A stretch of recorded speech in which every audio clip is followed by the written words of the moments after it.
오늘은 종료주일입니다. 그래서 오늘은 본문의 말씀을 가지고 십자가 그 고난의 의미라고 하는 제목으로 말씀을 나누고자 합니다. 오늘 말씀 나누기 전에 우리 인사합니다. 앞뒤 또 좌우 바라보시면서 오늘은 그렇게 인사합니다. 주님이 지신 십자가 우리를 구원한 사랑입니다.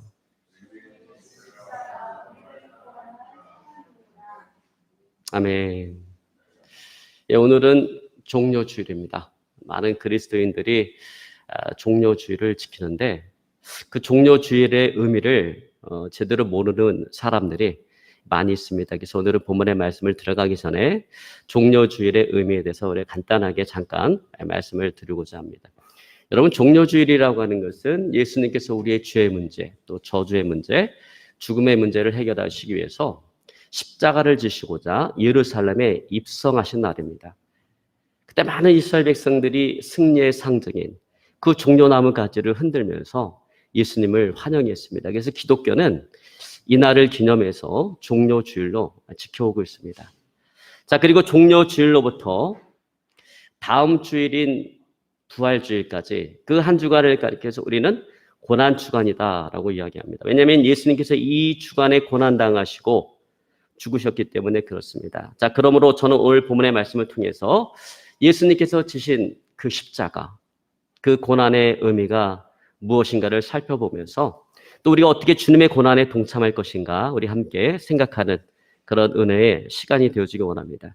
자, 여러분, 오늘 우리가 읽은 본문의 말씀은 예수님께서 십자가에서 고난당하시고 죽으실 것에 대한 예언의 말씀입니다. 하나님께서는 이사야 선지자를 통해서 예수님께서 나시기 700년 전에 오늘 예수님의 그 고난과 죽으심에 대해서 예언하셨어요. 근데 그 예언대로 오늘 예수님께서는 십자가에 달려 고난당하시고 죽으셨습니다. 여러분, 마태복음에 보면 바리새인과 사두개인들이 예수님을 빌라도 법정에 넘겨 재판을 받게 하고 얼굴에 침을 뱉고 손바닥으로 때리고 멸시하고 온갖 수치를 주고 마침내 십자가 형틀에 못 박아 고난 가운데 죽게 만들었습니다. 예수님의 이와 같은 십자가의 고난과 죽음에 대해서 여러분, 당시의 사람들은 어떻게 생각을 했을까요? 많은 사람들은 저가 하나님으로부터 징벌을 받으며 그래서 고난을 당하고 그래서 죽는다라고 생각을 했습니다. 그들은 예수님께서 지신 그 십자가, 그 고난의 의미를 몰랐어요. 주님의 그 고난과 죽음이 누구를 위한 고난이고 누구를 위한 죽음인지를 알지를 못했습니다. 그래서 그들은 예수님의 그 고난과 죽음에 눈물과 애통함으로 동참한 것이 아니라 오히려 그 예수님의 얼굴에 침을 뱉고 손바닥으로 치며 멸시하고 조롱하고 그 예수님을 죽였던 것입니다. 주님께서 피 흘려 절규하는 그 끔찍스러운 고통스러운 그 모습을 오히려 그들은 즐겼던 것입니다. 여러분, 그것은 영적인 무지가 가져다준 최악의 비극이었습니다. 그러면 여러분, 주님의 십자가로 구원받은 우리가 주님께서 주신 그 십자가, 그 고난의 의미를 알고 우리가 그 주님의 고난에 동참하는 것은 어쩌면 지극히 당연한 일일 것입니다. 여러분, 그런 의미에서 오늘 주님께서 주신 그 십자가, 그 고난의 의미는 무엇일까요? 누구를 위한 고난이고 또 누구를 위한 죽음일까요? 자, 여러분, 오늘 이에 대해서 오늘 본문의 말씀 5절은 이렇게 말씀하고 있습니다. 그가 찔림은 우리의 허물을 인하며 그가 상함은 우리의 죄악을 인함이라. 그가 징계를 받음으로 우리가 평화를 누리고 그가 채찍에 맞음으로 우리가 나음을 입었도다. 여러분, 그렇습니다. 예수님께서 십자가에 달려 창에 찔리시고 상하신 이유는 우리의 허물과 우리의 죄 때문이다라고 하는 것입니다. 여러분, 특별히 우리가 여기서 눈여겨볼 것은 뭐냐면 4절로 6절에 보면 이 우리라고 하는 말이 9번이나 반복되어지고 있다라고 하는 거예요. 여러분, 그것은 예수님의 고난과 죽음이 우리 때문이다라고 하는 것을 강조하고 있는 것입니다. 좀 더 구체적으로 이야기하자면 나 때문이라는 거예요. 나의 허물과 나로 죄로 인해서 오늘 예수님께서 고난당하시고 십자가에 죽으셨다라고 하는 것입니다. 여러분, 그러므로 우리가 주님을 예배할 때마다 주님의 그 고난, 수치, 모욕, 그 죽으심, 그 모든 것들이 나 때문이다라고 하는 것을 인정하고 고백해야 된다라는 것입니다. 여러분, 그런 저와 여러분의 삶이 되어질 수 있기를 주님으로 축원합니다. 자, 여러분 어떻습니까? 우리가 십자가를 묵상할 때마다 주님은 나의 죄와 나의 허물로 인해서 그 십자가에서 고난당하시고 죽으셨어. 그렇게 생각을 하십니까? 아니면 유대인 때문이라고 생각하십니까? 유대인이 예수님의 메시아됨을 알아보지 못하고 그 예수님을 십자가에 죽게 만들었어 라고 생각을 합니다. 여러분, 우리는 입으로 늘 그렇게 얘기하잖아요. 예수님은 나의 죄와 나의 허물로 인해서 십자가에 못 박혀 고난당하시고 죽으셨어 라고 이야기를 해요. 그러나 우리 마음 중심에서는 유대인이라고 생각합니다. 유대인 때문이라고 생각해요. 빌라도가 자신의 신분적인 입지, 총독이라고 하는 신분적인 입지를 지키기 위해서 예수님을 유대인들에게 내어줬고 그 유대인들이 예수님을 십자가에 못 박아 죽였다라고 생각을 합니다. 여러분, 바로 이런 생각 때문에 십자군 전쟁 당시에 그 십자가들이 성지를 탈환하기 위해서 예루살렘에 입성했을 때 가장 먼저 했던 것은 뭐냐면 유대인들을 학살하는 거예요. 얼마나 많은 유대인들을 학살했던지 그 예루살렘 시내가 피바다가 되어졌습니다. 여러분, 그래서 오늘날 유대인들이 그때 그 만행을 생각하면서 예수님의 그 메시아됨을 인정하지 않으려고 하는 거예요. 예수님께서 진정한 메시아라고 한다면 어떻게 그 메시아 되시는 예수님을 섬기는 기독교인들이 그런 만행을 저지를 수 있는가? 그런 생각을 하는 것입니다. 여러분, 그렇습니다. 예수님을 위해서 일어난 십자군들인데 정작 그들은 뭘 몰랐습니까? 주님께서 지신 그 십자가, 그 고난의 의미를 몰랐던 거예요. 그래서 오히려 주님을 십자가에 못 박는 일을 저질렀던 것입니다. 여러분, 성경은 분명히 유대인의 죄가 아니라 우리의 죄 때문이다 라고 오늘 말씀하고 있습니다. 여러분, 그러므로 이제 우리가 사순절 주간인 그 마지막 주간인 이 고난 주간을 맞이하게 될 터인데 이 고난 주간을 보내면서 나의 죄됨, 나의 죄인됨에 대해서 깊이 묵상하는 그런 한 주간이 되어야 될 줄로 믿습니다. 여러분, 고난 주간에 나의 죄됨, 나의 죄인됨에서 깊이 묵상하는 그런 한 주간으로 보내시기를 오늘 시간 주연으로 축원합니다. 여러분, 이건 대단히 중요한 거예요. 왜냐하면 나의 죄됨의 그 심각성, 나의 죄인됨의 심각성을 깨달을 때 우리는 비로소 십자가에 나타난 그 하나님의 사랑이 얼마나 크고 위대한 것인가 하는 것을 깨닫게 되기 때문에 그래요. 내가 정말 용서받을 수 없는 죄인이다라고 하는 그 사실을 깨달으면 깨달을수록 우리를 주님을 더욱더 깊이 사랑하게 되기 때문에 그렇습니다. 여러분, 그렇습니다. 내가 정말 주님을 사랑하고 싶다면 하나님, 내게 주님을 사랑하고 싶은 마음을 주세요, 이렇게 기도할 것이 아니라 내가 얼마나 큰 죄인인가 하는 것들을 우리가 먼저 깨닫는 것이 중요하다라고 하는 거예요. 왜냐하면 나의 죄인됨을 깨닫지 못하는 사람은 예수님께서 지신 그 십자가가 그 어떤 의미도 없기 때문에 그렇습니다. 아무런 의미도 없기 때문에 그렇습니다. 여러분, 누가복음 7장에 보면 예수님께서 바리새인 시몬의 집에 가서 식사를 하는데 한 여인이 예수님의 발 앞에 무릎 꿇고 눈물로 그 발을 씻기며 자기의 머리털로 그 발을 닦으며 그 값비싼 향유컵을 깨뜨려 향유를 붓고 그 발에 입을 맞춥니다. 그녀의 이름은 막달라 마리아이고 그녀의 직업은 창녀였습니다. 이 모습을 지켜보던 바리새인 시몬이 생각합니다. 예수님께서 정말로 선지자라고 한다면 지금 자신을 만지고 있는 이 여인이 얼마나 더러운 죄인인지를 알 것이다. 그러자 그 바리새인 시몬의 마음을 꿰뚫어 보신 예수님께서 그에게 탕감받은 두 사람의 비유에 대한 말씀을 하십니다. 시몬아, 두 사람이 있다. 한 사람은 500데나리온의 빚을 졌고 다른 한 사람은 50데나리온의 빚을 졌다. 그런데 갚을 능력이 되지 않아서 주인이 그들의 빚을 탕감해 주었다면 누가 더 저를 사랑하겠느냐. 그래서 시몬이 이야기합니다. 많이 탕감받은 사람입니다. 그래서 주님께서 말씀하십니다. 네 말이 옳다. 많이 탕감받은 사람은 많이 사랑하고 적게 탕감받은 사람은 적게 사랑하느니라. 그러면서 주님은 오늘 주님을 향한 이 여인의 사랑이 얼마나 큰 사랑인가를 이야기합니다. 이 여인은 내가 네 집에 들어올 때 그의 눈물로 내 발을 적시고 그의 머리로 내 발을 닦으며 그 비싼 향유컵을 깨트려 내 발에 붓고 내 발에 입 맞추기를 멈추지 않았다. 그러나 너는 내가 내 집에 들어오는 그 순간 나에게 발 씻을 물조차도 주지 않았고 그 값싼 감람류조차도 주지 않았다. 자, 여러분, 오늘 이 비유에서 예수님께서 말씀하시고자 하는 요지는 이 여인은 누구보다도 많은 죄를 졌고 그렇기 때문에 더 많은 그 죄를 탕감받았기 때문에 주님을 더 많이 사랑하고 오늘 바리새인 시몬은 죄를 적게 적게 지은 사람이고 죄를 적게 지은 만큼 적게 판단받았기 때문에 주님을 덜 사랑한다. 지금 그 얘기를 하는 것이 아니에요.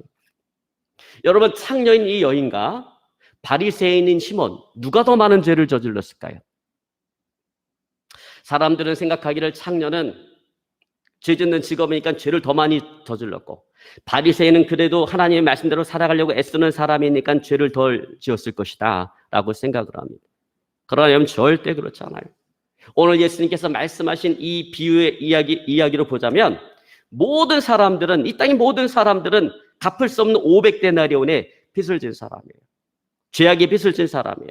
이 여인도 500데나리온의 빚을 졌고 바리새인 시몬도 500데나리온의 빚을 졌다라고 하는 거예요. 근데 문제는 뭐냐면 이 바리새인 시몬이 500데나리온의 빚을 졌음에도 불구하고 자신은 50데나리온의 빚을 졌다라고 생각하고 있다라는 거예요. 그러다 보니까 자기의 그런 의를 가지고 그 여인을 더럽다라고 생각합니다. 그 여인을 정죄하고 그 여인을 판단합니다. 그리고 예수님을 향해서도 이 여인만큼의 어떤 사랑과 헌신의 모습을 보이지 않아요. 그저 그 지방의 유력한 유지이기 때문에, 당연히 그 지방에 오는 손님은 지금까지 그가 의례적으로 맞이했기 때문에 예수님도 그와 같은 사람 중에 그 같은 손님 가운데 한 사람으로 생각하고 자기 식사 자리에 초대한 거예요. 자, 여러분, 500데나리온의 빚을 졌으면서도 자기 스스로는 50데나리온의 빚을 졌다고 생각했던 이 바리새인 시몬의 모습이 어쩌면 오늘날 우리의 모습일 수도 있다라고 하는 거예요. 여러분, 그래서 우리는 어떻습니까? 살아가면서 보잘것없는 나의 의, 다른 사람보다 내가 조금 더 윤리적으로 도덕적으로 잘 살아가는 것 같아. 그래서 그런 의를 가지고 우리는 끊임없이 다른 사람을 정죄하고 판단합니다. 또 그런 것들을 즐깁니다. 그런 것들을 즐기면서 나는 잘 살아가고 있어, 나는 의롭게 살아가고 있어, 자기 자신을 합리화하고 거기서 기쁨을 얻으려고 해요. 그리고 자신의 의로 인해서 살아가면서 하나님을 향한 사랑과 헌신의 모습을 찾아보기가 어렵습니다. 자, 여러분, 우리 모두가 다 동일하게 갚을 수 없는 많은 죄를 저질렀고 주님의 십자가를 통해서 그 죄를 탕감받았습니다. 자, 여러분, 이 사실에 대해서 우리가 이것을 어떻게 느끼고 받아들이냐라고 하는 것은, 이것은 우리의 몫이라는 거예요. 우리의 책임이라는 것입니다. 제가 처음 교회를 나가서 제자 훈련을 받을 때 제가 개인적으로 전 그런 체험을 했어요. 제자 훈련을 받는데 예수님께서 나의 죄와 나의 허물로 인해서 십자가에 고난당하시고 죽으셨다라고 얘기하는데, 머리로서는 그럴 수 있을 것이다라고 생각을 하는데 내 마음으로 받아들여지지가 않는 거예요. 나의 죄가 그렇게 큰 건가? 누구를 죽인 것도 아니고, 어떤 사람이 일어나지 못할 정도로 사기를 친 것도 아니고, 남의 가정을 무너뜨린 것도 아니고, 내가 지은 죄가 있다면 간혹가다 거짓말 좀 하고 부모의 마음을 속상하게 한 거 외에는 없는데, 그런 생각을 하니까 그렇게 큰 죄를 지은 것 같지도 않은 나를 위해서, 아니 그 나를 위해서 십자가에서 주님이 고난당하고 죽으셨다라고 하는 게 받아들여지지가 않는 거예요. 아예 죄를 지으려면 큰 죄를 저질렀으면 예수님께서 나를 위해서 십자가에 고난당하시고 나의 죄 허물 때문에 죽으셨어, 고난당하시고 죽으셨어 하는 그 사실이 쉽게 받아들여졌을 텐데, 그 죄 같지도 않은 그 잔잔한 죄만 짓고 살아오다 보니까 그것이 받아들여지지가 않는 거예요. 여러분, 그것은 마치 뭐가 같으냐면 내가 다른 사람의 볼펜을 하나 훔쳤어. 그랬더니 누군가 나의 이 죗값을 치르기 위해서 그 죄를 위해서 나를 위해 십자가에 고난당하고 죽었다라는 것과 다르잖아요. 똑같은 논리예요. 그러니까 이게 받아들여지지 않는 거예요. 그러다가 제가 반대로 한번 생각을 했습니다. 나는 어리석고 우둔해서 나의 죄가 무엇인지 모르지만 하나님께서 나를 위해서 당신의 아들을 십자가에 내어주시고 죽게 한 것이 분명한 역사적 사실이라면 나는 용서받을 수 없는 죄인이 아닌가. 내가 나의 죄를 깨닫지 못한다고 해서 나의 죄가 없는 것은 아니지 않는가. 하나님께서 당신의 아들 십자가에 못 박혀 죽은 분명한 증거가 있는 이상 나는 용서받을 수 없는 죄인이다. 그와 동시에 나는 하나님의 큰 사랑, 갚을 수 없는 큰 사랑을 받은 용서받은 죄인이다. 그런 생각을 하니까 나의 그 죄인됨이 깨달아지고 그 하나님의 크신 사랑이 받아들여졌습니다. 여러분, 그러므로 이 고난주간의 5절의 말씀, 그가 찔림은 우리의 죄악을 인하며 그가 상함은 우리의 허물을 인함이라라고 합니다. 여러분, 그 구절을 묵상하면서 나의 죄됨, 나의 죄인됨을 깊이 묵상하는 그런 한 주간이 되시길 바랍니다. 그래서 주님을 향한 그래서 그 주님의 사랑이 얼마나 큰 것인가를 깨닫고 그래서 주님을 더욱더 깊이 사랑하고 주님을 향한 헌신과 충성된 그런 삶을 살아가는 저와 여러분이 삶이 되어질 수 있기를 오늘 시간 주님으로 축원합니다. 자, 두 번째로 우리는 본문의 말씀을 통해서 십자가 고난을 당하신 예수님의 그 자세에 대해서 우리 한번 생각해 보고자 합니다. 여러분, 사람들은요, 같은 사건을 대하더라도 대하는 그 태도가 지각히 다 달라요. 그리고 그에 따라서 주어지는 결과도 다 지각히 다릅니다. 예수님께서 십자가에 못 박히시던 날, 그 골고다 언덕에는 3개의 십자가가 세워져 있었습니다. 같은 날, 같은 시간, 같은 장소에 3개의 십자가가 세워져 있었어요. 가운데는 주님께서 달리셨고, 그 양쪽으로는 포악한 강도들이 달렸어요. 그러나 예수님을 바라보는 그들의 그 생각은 전혀 달랐습니다. 한 강도는 예수님을 조롱합니다. 네가 하나님의 아들이거든 너를 구원하고 나를 한번 십자가에서 구원해 보라고. 주님을 조롱하고 무시하고 자기 자신의 인생을 저주합니다. 그러나 다른 한 강도는 정반대였어요. 그는 말합니다. 너나 나나 우린 마땅히 당할 형벌을 당하거니와 오늘 예수님께서 당하는 이 고난은 부당하다. 그러면서 자신의 영혼을 주님께 의탁합니다. 주여, 당신의 나라에 임할 때 나를 기억하여 주십시오. 비록 포악한 강도질로 인생을 낭비한 그런 부끄러운 자신이지만 그러나 그 고난의 끝에서 그는 자기 자신의 죄를 인정하고 자기 자신의 영혼을 주님께 맡겼던 것입니다. 그때 그는 주님부터 벅찬 약속을 받습니다. 오늘 내가 나와 함께 낙원에 있으리라. 자, 여러분, 이처럼 고난당하는 자의 자세는 중요하다라는 거예요. 고난을 어떻게 받아들이냐에 따라 인생의 생사가 갈려질 수도 있기 때문에 그렇습니다. 자, 여러분, 그런 의미에서 십자가 고난을 이겨내신 주님의 자세는 오늘 우리에게 너무나도 중요한 교훈을 던져주고 있다라고 하는 거예요. 자, 여러분, 오늘 본문의 말씀 7절은 오늘 이렇게 이야기합니다. 우리 한번 같이 봅니다. 그가 곤욕을 당하여 괴로울 때에도 그 입을 열지 아니하였으며 마치 도수장으로 끌려가는 어린 양과 털 깎는 자 앞에 잠잠한 양같이 그 입을 열지 아니하였도다. 여러분, 이 부분은 믿음 생활을 하는 우리가 정말 눈여겨봐야 될 부분이라고 생각해요. 여러분, 많은 사람들이 어떻습니까? 입을 열어야 될 때는 입을 열지 않고 입을 닫아야 될 때는 오히려 입을 열어서 많은 문제를 만들어내요. 여러분, 분명 우리가 살아가면서 반드시 입을 열어야 될 때가 있습니다. 산 무명의 그리스도인은 그런 말을 했어요. 우리는 하나님 앞에 5가지 입을 열어야 한다. 그래서 말하기를 눈을 감았을 때는 기도의 입을 열어야 되고 눈을 떴을 때는 감사와 찬송의 입을 열어야 되고 불쌍한 사람을 봤을 때는 구제의 입을 열어야 되고 죄악 가운데 죽어가는 사람을 봤을 때는 전도의 입을 열어야 되고 천국에 가서 하나님 앞에 섰을 때 우리는 보고의 입을 열어야 한다. 여러분, 맞는 말입니다. 옳은 말입니다. 그러나 여러분, 때때로 주님처럼 예수님처럼 입을 꼭 다무는 침묵의 훈련, 경건한 이 고독의 훈련이 우리에게 필요하다라고 하는 거예요. 자랑하는 입, 잘못을 핑계대는 입, 자기 욕심을 채우고자 하는 입, 책임을 전가하고자 하는 입, 그런 입을 열지 말아야 된다라는 거예요. 특별히 믿음의 형제자매를 헐뜯는 입, 그런 입을 열지 말아야 된다라는 것입니다. 여러분, 예수님을 보십시오. 오늘 예수님은 침묵하셨어요. 원수들이 예수님의 얼굴에 침을 뱉고 손바닥으로 치고 조롱하고 멸시하고 마침내 십자가에 못 박는 그런 만행을 저지를 때도 주님은 침묵하셨습니다. 빌라도 법정에 넘기고 그 불의한 재판을 받았음에도 불구하고 주님은 침묵하셨어요. 변명하거나 저주하지 아니하였습니다. 오히려 저들의 죄를 용서하여 주시옵소서. 그렇게 고난을 감수하며 눈물을 참으며 오늘 그들을 위해서 기도했습니다. 여러분, 중요한 것은 그렇게 했을 때 오늘 하나님께서 예수님의 그 결백을 신원해 주셨다라고 하는 거예요. 주님의 손을 잡아주셨다라는 것입니다. 주님의 손을 들어주셨다라는 것입니다. 여러분, 우리가 이 사실을 믿어야 돼요. 여러분, 우리가 인생을 살아가면서 침묵은요 결코 약한 것이 아닙니다. 왜냐하면 그 침묵은 내 안에 있는 불평과 불만의 그 소리를 기도의 언어로 바꿔주기 때문에 그래요. 그러면 여러분, 불평과 불만의 상황 가운데 있습니까? 그런 소리가 내 안에 있습니까? 여러분, 그럴 때 우리는 예수님처럼 침묵해야 된다는 거예요. 침묵하는 훈련을 해야 된다는 것입니다. 자, 여러분, 우리가 불평하기 시작하면 어떻습니까? 불평하기 시작하면요, 이 멈추질 않아요. 계속해서 불평의 소리가 나올 수밖에 없어요.